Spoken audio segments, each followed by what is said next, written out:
Την προηγούμενη φορά είχαμε πει κάποια tips τα οποία θα μας βοηθήσουν κατά τη διάρκεια της προπόνησης να βελτιώσουμε την απόδοσή μας.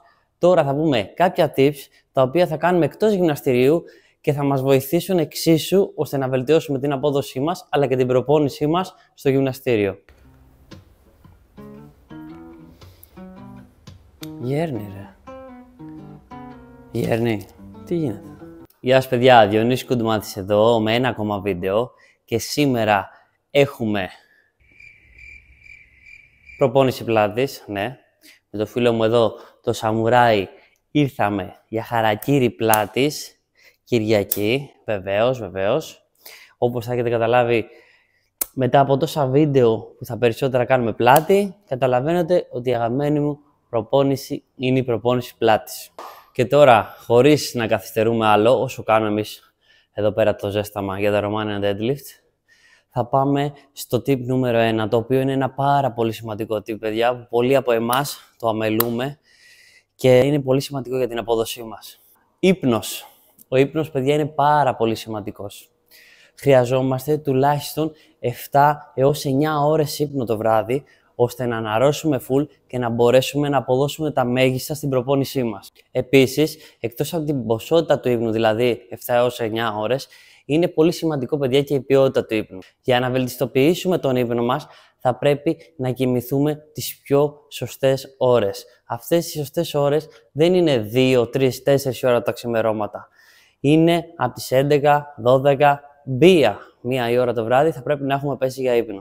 Αυτές οι ώρες είναι οι πιο σημαντικές και οι πιο ποιοτικές, ώστε να ξεκουράσουμε το σώμα μας και να αναρρώσουμε για τις επόμενες προπονήσεις μας. Μια μικρή ρουτίνα που κάνω εγώ στο μισάωρο πριν πέσω για ύπνο, κλείνω υπολογιστές και κινητά. Κανονικά πρέπει παραπάνω ώρα, αλλά καταλαβαίνω ότι οι περισσότεροι από εμάς μέχρι τελευταία στιγμή ασχολούμαστε με το κινητό. Μισή ώρα πριν, παιδιά, ακούμε λίγο μουσικούλα, χαλαρώνουμε, κλειστά όλα τα φώτα, να μην υπάρχει έντονο φως να μας τυπάει από δεξιά και από αριστερά. Κλείνουμε τα μάτια μας, ακούμε τη μουσική μας και σιγά σιγά μπαίνουμε σε mode ύπνου. Λοιπόν, τελειώσαμε το ζέσταμα, πάμε να μπούμε το set μας και μετά θα πάμε στο επόμενο tip. Μην φύγετε, ένα σετάκι.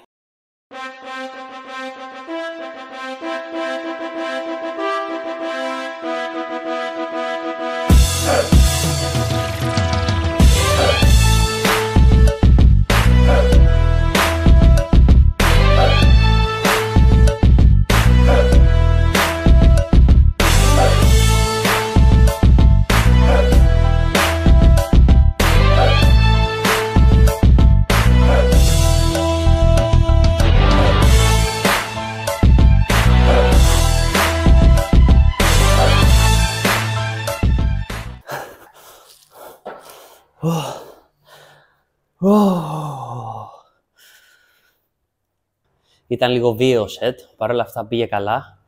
Ματσάραμε την επίδοση της προηγούμενης προπόνησης. Και χωρίς να σας καθυστερώ άλλο, πάμε στο tip νούμερο 2, το οποίο είναι να πίνουμε σωστή ποσότητα νερού.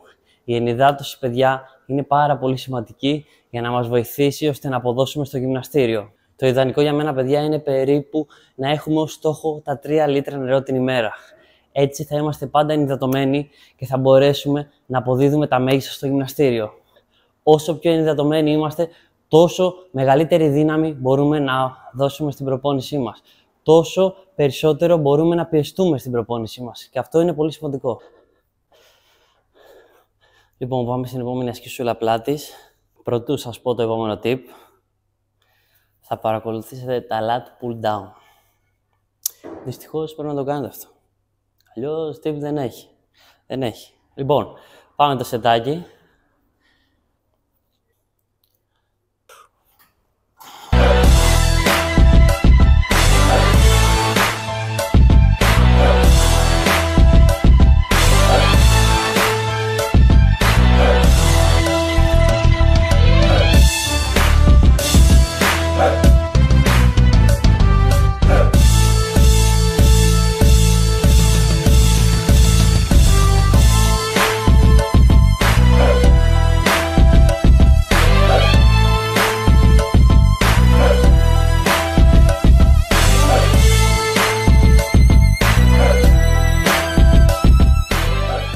Και τώρα ένα tip, παιδιά, που πιστεύω ότι οι περισσότεροι από εσάς γνωρίζετε ότι είναι πάρα πολύ σημαντικό, είναι η σωστή διατροφή.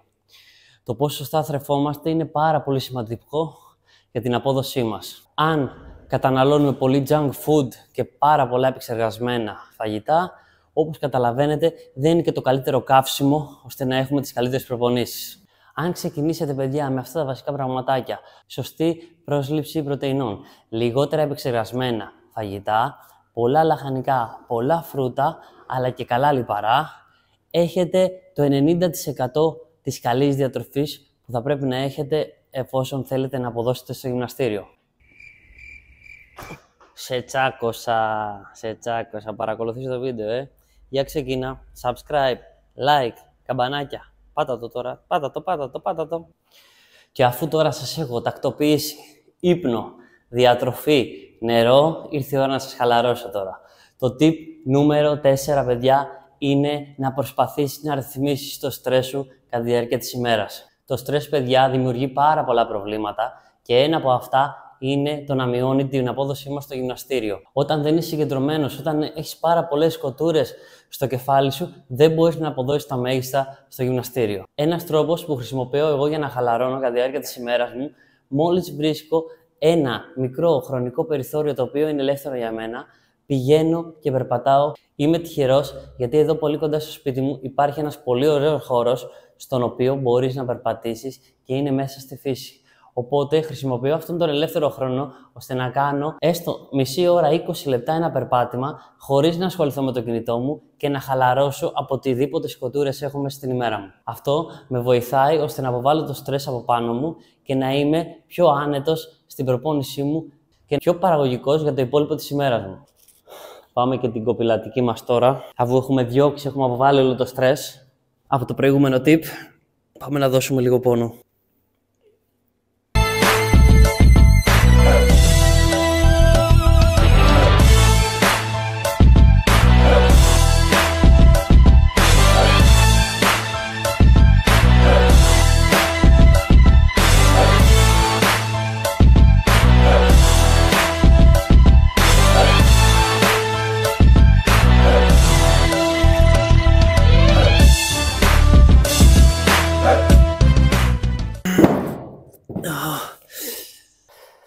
No stress, αλλά η λιποθυμία ήταν οριακή.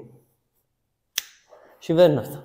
Λοιπόν, και τώρα θα σας δείξω μια πατέντα, την οποία κάνω εγώ, διότι στην κλειστή κοπηλατική, στην τροχαλία, με αυτή την κλειστή λαβή, νιώθω ενόχληση στους ώμους. Δεν ξέρω, μου φαίνεται σαν να είναι πολύ κλειστή για τα γούστα μου και για το σωματότυπό μου. Οπότε, παίρνω τις δύο τις μονές λαβές, εδώ, τις βάζω στο άνοιγμα των ώμων περίπου και κάνω παρόμοια την κίνηση.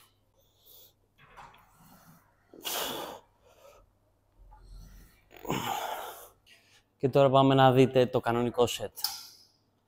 Θα πάμε μέχρι την αποτυχία.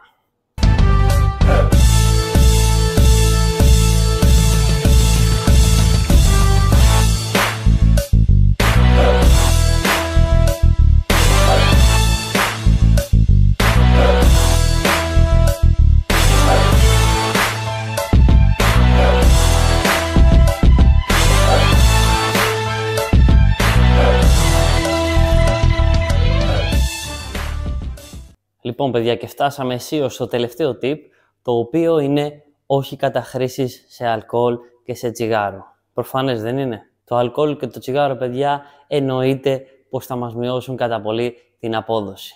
Και θα ήθελα να σας αναφέρω επιγραμματικά 4 πραγματάκια που μπορεί να βιώσετε με την κατάχρηση αλκοόλ και τσιγάρου. Νούμερο 1. Μειωμένη αντοχή. Νούμερο 2.